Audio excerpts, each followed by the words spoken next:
Yes, IAS, Indian ഭരണ service. ആ പദവിയുടെ അർത്ഥം എന്താണെന്നറിയോ നിനക്ക്? അതറിയണമെങ്കിൽ ആദ്യം ഇന്ത്യ എന്താണെന്ന് നീ അറിയണം. അക്ഷരങ്ങൾ അച്ചടിച്ചു കൂട്ടിയ പുസ്തകത്താളിൽ നിന്നും നീ പഠിച്ച ഇന്ത്യ അല്ല അനുഭവങ്ങളുടെ ഇന്ത്യ.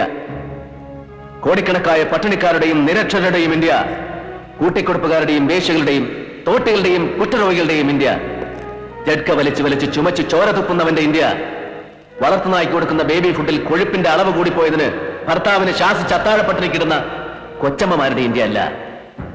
മക്കൾക്ക് ഒരു നേരം വയറു നിറച്ച് വാരി ഉണ്ണാൻ വക തേടി സ്വന്തം ഗർഭപാത്രം വരവിൽക്കുന്ന അമ്മമാരുടെ ഇന്ത്യ. ഇന്നലെ നീ അവമാനിച്ചാട്ടി ഇറക്കി വിട്ടില്ലേ ആ കൃഷ്ണേട്ടനെ പോലെയുള്ള പാവം മനുഷ്യരുടെ ത്യാഗങ്ങളുടെയും നൊമ്പരങ്ങളുടെയും ഇന്ത്യ.